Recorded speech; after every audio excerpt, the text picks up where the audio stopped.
Là một lần nữa em đưa cảm xúc thật vào trong bài vậy, là một lần nữa em đưa tình cảm thật vào trong bài, hay là một lần nữa ca từ trong bài em viết chỉ để dành cho anh, là một lần nữa nhịp đập con tim đau đớn cực chỉ bởi vì anh, là một lần nữa em đưa cảm xúc thật vào trong bài vậy, là một lần nữa em đưa tình cảm thật vào trong bài, hay là một lần nữa ca từ trong bài em viết chỉ để dành cho anh, là một lần nữa nhịp đập con tim đau đớn cực chỉ bởi vì anh. Khó khăn nhiều lắm em mới giữ được anh gần em, nhưng mà anh cần cái khác chứ thật sự anh đâu cần em. Nói cho em nghe đi, tình yêu là như thế nào, có lẽ là vì vật chất mà khiến con người anh như thế sao. Anh lừa dối một lần em mặc kệ, giờ đến lần thứ ba lại tiếp tục dấu chấm hỏi là anh cần ai, lại thêm người nữa anh vui đùa trong phút chốc, nhưng hãy nhớ bờ vai này sẽ luôn chờ anh lúc khóc, để từng yêu em chấp nhận như con hề. Những quá khứ gì về anh em mặc kệ,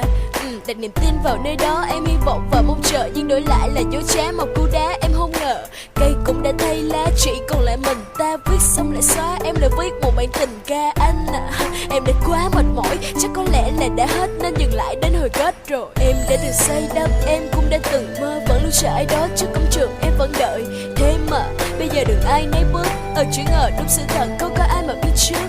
Nếu như được ơn em mất thời gian quay lại, sẽ không dám yêu anh vì không muốn anh là người ngây dại. Nếu không còn tình cảm thì dừng lại đây thôi, một người vui một người khóc thì đâu ai có tội. Lại một lần nữa em đưa cảm xúc thật vào trong bài nhạc, là một lần nữa em đưa tình cảm thật vào trong bài hát, là một lần nữa ca từ trong bài viết chỉ để dành cho anh, là một lần nữa nhịp đập con tim đau đớn cũng chỉ bởi vì anh. Là một lần nữa em đưa cảm xúc thật vào trong bài nhạc, là một lần nữa em đưa tình cảm thật vào trong bài hát, là một lần nữa ca từ trong bài viết chỉ để dành cho anh, là một lần nữa nhịp đập con tim đau đớn cũng chỉ bởi vì anh. Nếu như xa nhau làm anh vui em sẽ chịu đựng những ngày bên nhau, anh cứ coi là mình chưa từng kết quả thế nào thì cũng là do anh lựa chọn. Xin đừng quay lại nói với tôi vì đã không còn chấm hết, xin đừng làm vì nhau, xin anh hãy cứ đi đi, mang đi hết sự giả tạo, mang đi cái sự ngọt ngào mà ngày trước anh cho tôi không muốn nghĩ đến nó vì chỉ làm thêm đau thôi. Nếu nói chính xác thì anh đã khác đi rất là nhiều, thử hỏi tình cảm anh cho tôi là được bao nhiêu, chỉ toàn là cay đắng, chỉ toàn là điêu ngoa, chỉ toàn là sự dối trá, chính em đây thừa hiểu mà.